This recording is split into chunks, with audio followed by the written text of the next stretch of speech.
But those people doesn't have anything to do with Satan. And in any case, I can find a way I can reach them, though it's very hard because they don't just deal with anyone.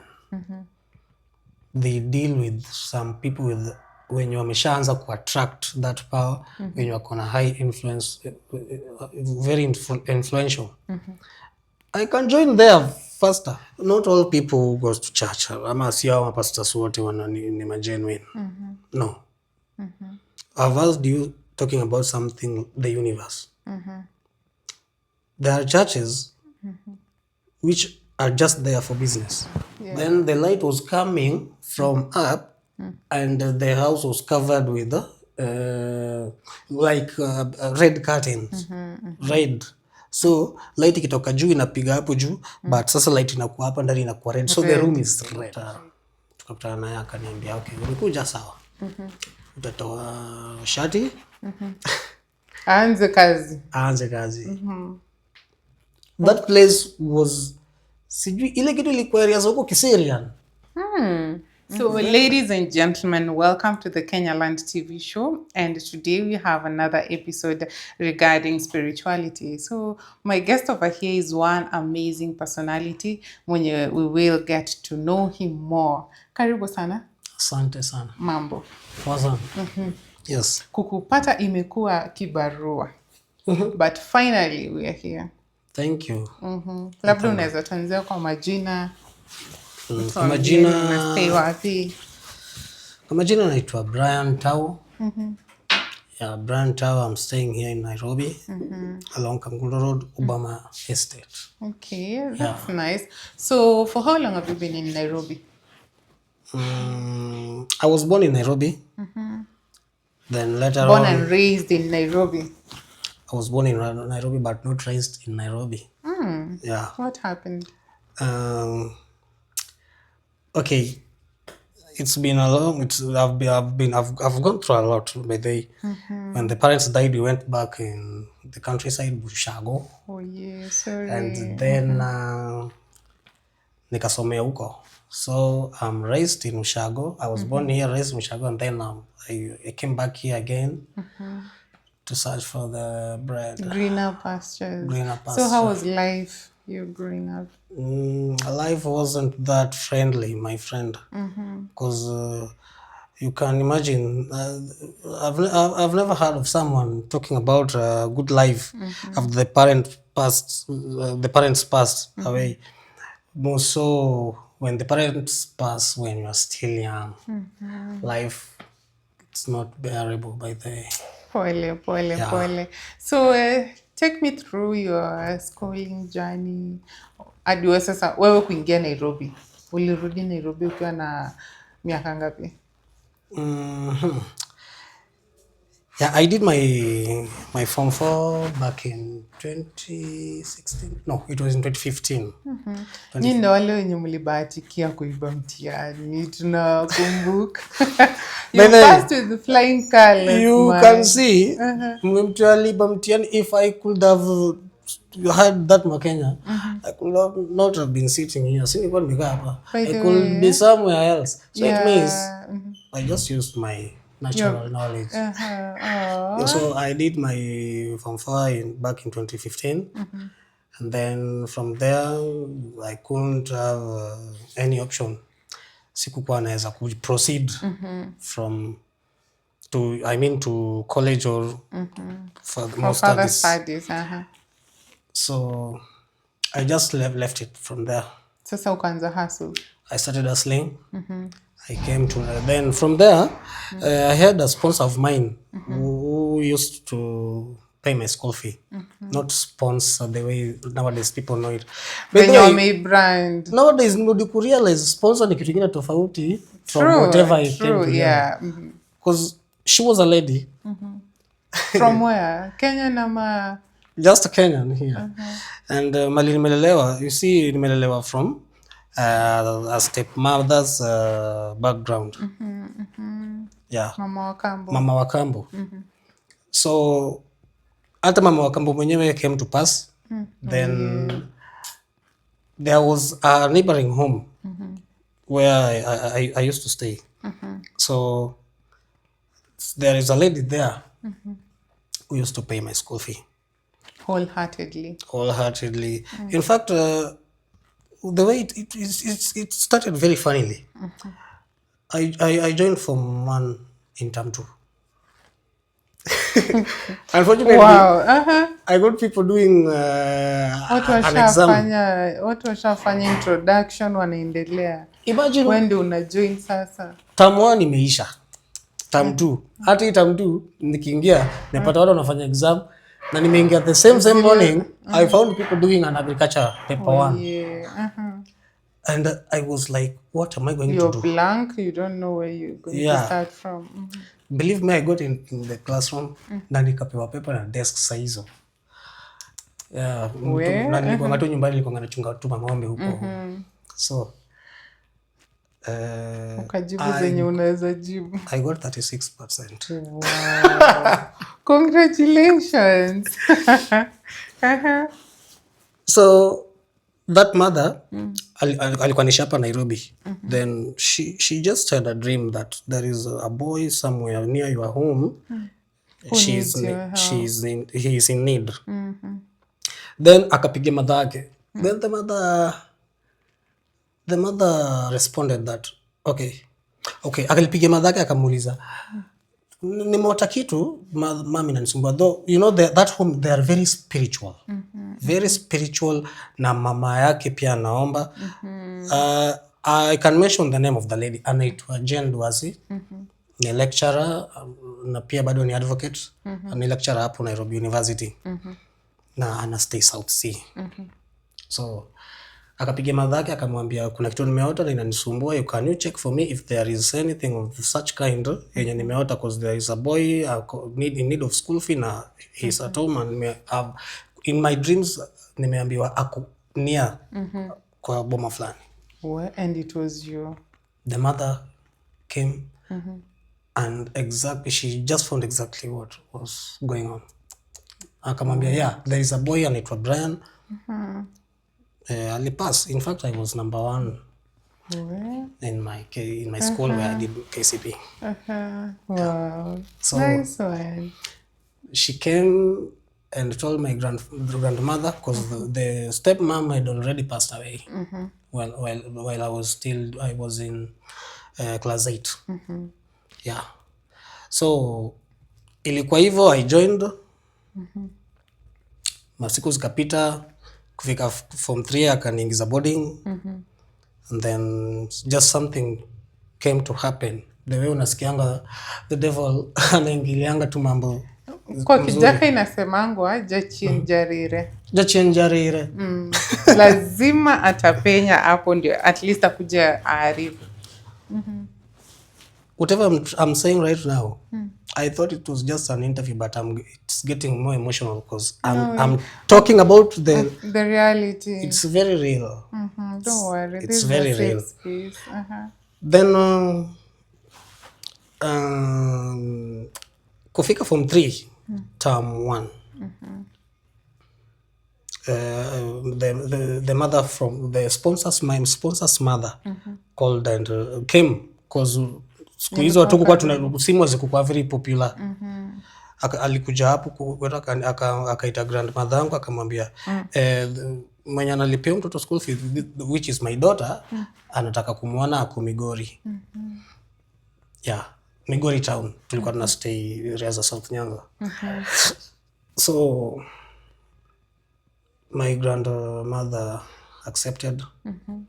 Kufika pale mimi nikapata nimebukiwa gari ya kuja Nairobi. Wow. So niliambiwa nikapewa place pa kulala hapo, nikaambiwa the next day you are to travel to Nairobi. I traveled without notice. My grandmother's not consent. Yeah.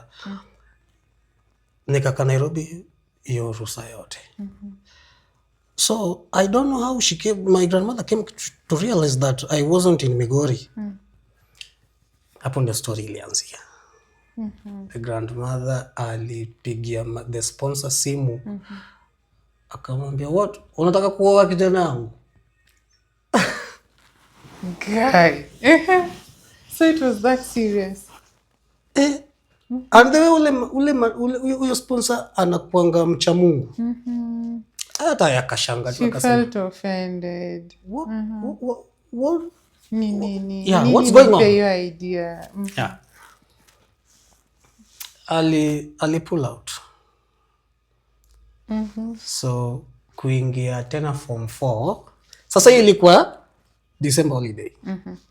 So kuingia form 4 akasema no. I'm not doing this anymore. And your grandmother ameniongelesha shit mbaya sana. So I'm sorry Brian. I'm not your enemy. I'm just sorry, I'm not going to do this anymore. Akasema okay. I came back home during December. Sasa hiyo ni holiday ya kuingia form 4. Kuingia form 4 term 1. Unajua registrations za KCSE nini whatever requirements zikagonga wall. The principal said that if you haven't registered for exam, then no, you're not going to stay in school before you register. So you have to go back home because you haven't even paid the school fee for this term. I went back home. Then after going back home, nikakaa hapo, unajua hapo sasa what I could just do ni kwenda kuchunga ng'ombe. Hiyo ndio yenye iko common kwa life you shall go. That's all I could do, kwenda kuchunga ng'ombe. Na sasa hiyo nimebeba ndoano hivi kutega samaki hapo. Yeah. Yeah. So one day, see, I told you I've joined form 1 in term 2. Then form 4 tena nilirudi nikaingia tena term 2. Guy. Yani wameamua ausomi. Walikuwa wameamua. Hata sijui ni wakina nani by the Jogunda. So ikakuwa hivyo. Then one morning as I was going to when nilikuwa naenda malishoni, nilikuwa napeleka ng'ombe kunini. Our school bus alikuwa na motorbike. Nikamwona ametokelezea nyuma yangu mbio, akaniambia Brian, mambo poa. I've gone, nimetoka kwenyu and you are not there. And here you are. The principal wants you at school right now. Comes, what's going on? Your school fees have been paid fully for this year. So unatakikana sahi and you should take this livestock back home. Because I'm going with you right now. And I've told your grandmother. So nikarudi home. So sasa hii school fee ilitokana na there is something sijui ilikuwa inaitwaje social whatever. I can't remember very well the organization, but it was a non-governmental. I applied for some bursary. Fortunately, shule yetu zilirudi mbili. Mine and one for form 1 girl alikuwa anafaa kujoin. Then that's how I did it. Nikamaliza shule. So sasa pale nyumbani sasa unajua ukishamaliza shule unaonekana kama kasta fulani. No. Ukimaliza shule ushago. Unaonekana star in the society. But here at home unaonekana kama mbuzi fulani yenye inafaa kulishwa tu na haina importance. Uende into ngangane. To make the matters worse, that wasn't even my home, our home. They are not my blood. Wamenilea nikiwa mdogo. And even as a human being, you can just be, no, I'm tired. This boy is now grown. Yeah. I called the sponsor who used to pay my school fee back then. Kamuliza, ni aje, umepotea na Sabini nimeshamaliza, unaweza nisautaje sasa hii mambo story ya job.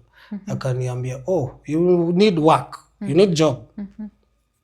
You come to Nairobi. Kuja. Sasa nakuja wapi? Akaniambia, come Rongai. Kuja Rongai, sawa. Nikachukua gari. Akakutumia fare. I can remember alituma fare. Because back then nilikuwa na asumu kidogo nilikuwa naendesha pikipiki but sikuwa na doo ile sana. So akatuma fare and I went to Rongai. I met someone at night. Ilikuwa imeshafika usiku masaa 4. Do you know where I was taken to? I was taken in an incomplete building, 6th floor. It was then it was in ilikuwa imeshajengwa paka 4th floor. I was taken there. I was told this one will be your home. How? So I asked aje, na akanipea mattress, akanipea one of the rooms which was also incomplete, ka mattress kadogo hivi. Then akaniambia nimeambiwa nikuambie ukae hapa and you will be working here. In short, niliingia mjengo. Okay. Umepatiwa kazi ya mjengo na bado umewekwa ulale kwa site. The same site. Kulikuwa na watchman kama wewe ndio sasa tena No watchman, no nothing. Ilikuwa hapo, ilikuwa Arongai, kuna place inaitwa Acacia. Acacia. It was there. Kaingia kazi. That night I slept. Then the following morning the sponsor came. Unajua mimi I thought that like, hey, huyu madam alikuwa ananilipia hadi school fees. Sasa nikasema atanipea kazi nyingine. At least ina make sense. Nikiwa shule vile alinichukuanga tulikuwa tuna stay naye kwake. Unaona? So nikashanga it wasn't something that I was expecting. Though so my heart mimi ilikuwa nataka tu ni depend on myself. So sikuona ni kama big deal. Ukaanza. So their life ilikuwa very much unbearable. Because ile work mimi niliona no. Haiwezi.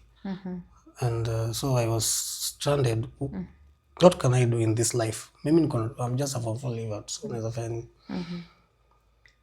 So to twist this story ama tuipeleke sasa ikat. I decided to search for spiritual intervention. Yeah, so niliamua kutafuta a witch doctor. Okay. Yeah. So kuna number a friend of mine alinipea. Akisikia nikimpigia hizi story akaniambia I have a doctor who can help you. Kwanza usema I have someone mwenye anaweza kukuombea. I have someone. I know someone cheaper. Ndio sasa. Then this guy akanipea number. I called the person. And sitamtaja jina though. But tulienda tukakutana. The first day akaniambia my friend. Kwanza hatukwenda kwa mali anafanya kazi yake. Alinimit tu somewhere else. Aliwapatia tu location. Tulikutana naye town. Akaniambia my friend, you need certain amount of money and 1, 2, 3 requirements which I might not even siwezi sema hapa sahi. Haya, I went back. By then I was staying with my sister. Because I was helpless. I couldn't even afford my own house. That was back in 2017 now. Then from there, I started hustling. Kutafuta sasa pesa ya kupelekea daktari. Kupelekea daktari anitibu. I had a brother of mine alikuwa anafanya mambo za my interior designs na nini. So we used to work. In fact, hata jobs ama gypsum, fix curtains, kuweka wallpapers. Hata sasa bado najua. I can do them. Hata tiles, hizo ni kazi tulikuwa tunafanya. Interior decors. So nilikuwa na hustle na yeye pia, though unajua brother, hata kwa the real brother alikuwa cousin. Na unajua watu wa ushago pia ni wale tu. So unasikianga mtu akisema your employer mwenye amekuajiri can't pay you enough for you to be his neighbor. Tulikuwa tunasumbuana mambo ya do sana. So nikasema okay, I have a target, so let me just work, then I'll look away forward. Nilitafuta pesa kiasi. Nikaenda nao kwa doctor. Akakwambia alinipea location. Sasa tukaenda kwa real site mali anafanya kazi. The doctor tukakutana naye akaniambia okay, umekuja sawa. utatoa shati aanze kazi. That place was sijui ile kitu ilikuwa area za huko Kiserian. Bush place Very isolated. Very isolated, such that if in any case something might just happen to you, or someone mwenye atajua by the you way. can't cry for help. There's no one who can so you have to comply. Yeah, una comply too. So tukaingia kwa, it's like a house built with some matawi, some bush leaves hivi. Kama hizo manyumba za Masamburu Masai watuka nao. So tukaingia huko ndani. Inside there it was very dark. Yani kuna venye ameitengeneza design yenye. Ukiingia ndani it's dark such that uwezi ona vile unaweza toka nje. Alafu kitu pia huko nasikianga kuna rules. Sijui you have to unafaa uingie sijui ukiwa umefanya nini, utoe viatu. Unatoa hivi, wacha nikwambie. Let me just tell you something. Mimi nibaki na boxer. Ndio. Nilibaki na boxer na kuambia. And that man akaniambia, I follow you, I lead you follow me. Now you don't look backwards, malume ingilia nayo. So tukaenda a distance ndani ya kitu kama ka building hivi kadogo hivi. Then hapo mbele tukapata light. I don't know where the light was coming from. But yani unaona movie. It was like a movie. Then the light was coming from up and the house was covered with red curtains. Red. So light ikitoka juu inapiga hapo juu, but sasa light inakuwa hapa ndani inakuwa red. So the room is red. Yeah. So matibabu ikaanza hapo. Na sasa venye ulitoka hapo, uliona change yoyote? How was life after? Then nilitoka hapo? Okay, the process ilifanyika pale, siwezi sema zote. It was a long process, but from there, things got worse. It was like jumping from a frying pan into the fire. Because sasa, like everything, hata ile brother yangu nilikuwa nafanya naye kazi sasa. Ikakuwa sasa hataki stories zangu, we don't talk. Nikaenda kutafuta kazi kwa car wash fulani hapo hivyo, kazi hakuna. In fact nilienda kutafuta kazi kwa car wash fulani hapo, nikaanza kufanya kazi. Within 3 days, nimeshaambiwa, oh yeah bro, you don't come back here because you don't know this work. And I was just working. I was just kuosha gari. It's something like it's just if you need papers. Yeah. Niliambiwa, oh, you don't come back here because you don't know how to do this work. Nikijaribu kwenda kuosha vyombo kwa hoteli. Kuingia hivi siku ya kwanza hivi. Yani rejection sasa ndio inaambatana. Rejection spirit. Sahani imevunjika na kaambiwa vile ulikuja leo mlango rudi nayo. So I came back home one day and I sat down. I started to think, what's wrong? Then I started to realize something.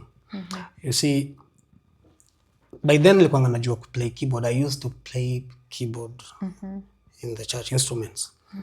Something came in my mind and I asked myself, so you used to pray to God. Why don't you do it right now? Yeah. This is the right time. Yeah. Then on a certain Sunday, I started to stroll around. Tulikuwa sasa tunaka inaitwa baba dogo. I heard a pastor preaching in a certain church. And then nikiwa hizo raundi mwenda, I just decided, something just told me, get inside there. Yeah. Yani hata ujajipanga eti unaenda kanisa. Si kujua naenda church. But ukajipata. Nilitoka tu naenda raundi mwenda. Then kuingia pale, wakaswamisha wageni. Nikasimama wakasema, okay, after the service wageni watakuja kuona pastor. Then that day, niliongea na pastor. The pastor prayed for me. Na akaniambia, nilikuwa nikiattend midweek services. I did that. Tukajuana na pastor hadi sasa. The pastor even didn't realize that mimi niko na I'm a talented musician. The day he realized that, kanikuamilia akaniambia no, wewe you have to stay with me here now. So akaniambia, one day alinishow akaniambia, I can't pay you good amount of money, but I want to deliver you to another church of our branch and you are going to be paid well. Akaniconnect tena na pastor mwingine tena. Ilikuwa Deliverance Church. Sasa hii iko Kangundo Road. And even ndio mambo iliendanga tu nikakuwa na church mambo. Yani hata sasa at least unaona positive change. From the time nili introduce myself to that pastor, tukaomba pamoja, nikaanza kwenda church. Everything just changed. Right now I'm a music producer. Oh, wow. I'm an instrumentalist, I'm a keyboardist. I can pay my own bills. I can live my life. I can eat whatever I want. I can put on what I want. Yeah. Wow. I can seduce any girl. Na ingie box. Unajua ukiwa una do hata confidence ya zero. Approach dem tu hivyo unaenda kukatia dem, unajiuliza tu hata niomba do. Asini. Unasema tu wanaume mko na shida. Enyewe sasa ukikatia dem hivi lazima ukuwe na something. Vile Musa aliulizwa, what do you have in hand? Niko na hii rungu. So lazima mwanaume lazima akuwe na fimbo kwa mkono. So yani wewe mwenyewe ni ile ulikuja kuona nyewe kwa ile kwa Mungu kuna hasara. Because I normally say sema ukiamua kuweka faith yako kwa God, hakuna wakati wenye hiyo kitu itaenda hivyo. There must be a way the universe is going to pay that back. No. Yeah, but what I can say again, not all people who goes to church, ama si hao pastors wote ni genuine. No. I've asked you talking about something, the universe. There are churches which are just there for business. Churches which are there to help people get back into their right minds, into their consciousness, and then they realize that life is about spirituality. The whatever physical life we are experiencing right now, this is just matter. Matter into some physics. There is something on top of that matter. Ndio maana unaonanga the mark of the Freemasons, kuna kuanga na compass na that square, your ruler square. Square represents matter. That compass represents circle. Circle is spiritual. So unaonanga sign square imechorwa hivi na circle, then that one means there is matter, and on that matter there is spirituality.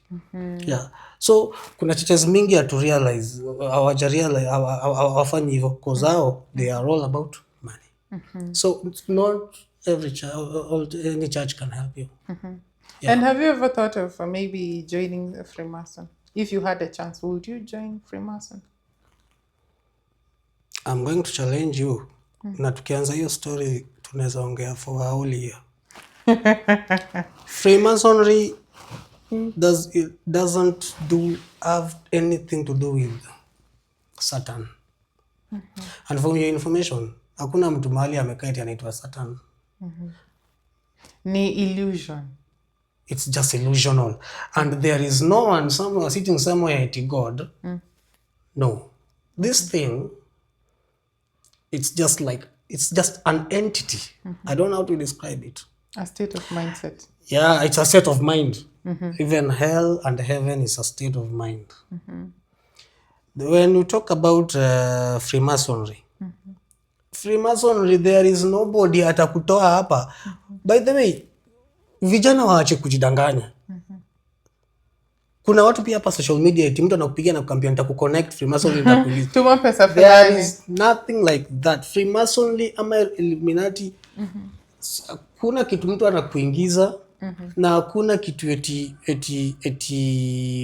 to do with Satan. No, never. First of all, what's the meaning of Illuminati? Tell me. That's a Greek word, isn't it? Illuminati means enlightenment. Getting that light. And if it is enlightenment, then that is the path we should follow, the path of light that we should be following. What does it have to do with the nini? Satan. Eti sijui huko utaenda una sacrifice. There is nothing like sacrifice. In fact, kwa hivyo venye watu wanasema iti Illuminati is all about Satanism na ku worship the, you know, all that. That is very wrong. And okay, there is something called religion. Tuliletewa na wazungu. But by then we didn't understand what it meant. But I only came to realize that mtu yoyote ambaye alikuwa anatuambia mambo, okay, Illuminati jongelewa kwa Bible, si ndio? But the concept nilikuja ati Illuminati ni mambo ya satanism and nini. Huyu jamaa alitutupisha mbao. In fact, you can't experience heaven here on earth when you are not enlightened. How? Ndio nasikianga wakisema iti kwa nini mnateseka kwa sababu you don't have knowledge. Yeah, we perish because of lack of knowledge. You see. So make it tunaweza advise my boys ama saa yema nini. Okay, though me have not made it the way sijafika mali na nitaka kufika. But I'm trying to seek that light. And if in any case Freemasonry ni okay, it's kuna society. The secret societies hizo ziko. But those people doesn't have anything to do with Satan. And in any case I can find a way I can reach them, though it's very hard. Because they don't just deal with anyone. They deal with some people with when you wameshaanza ku attract that power, when you are on a high influence, very influential. I can join there faster. To our viewers, tell us, would you join Freemason if you had a chance? Because my guest over here, yeye mwenyewe anasema akaweza pata chance, nayo. So without further ado, that has been our time. Wacha tukatizie hiyo story hapo. We will come with another episode about Freemasonry and the Illuminati. So keep it locked at the Kenyaland TV show. See you next time. Bye. Bye.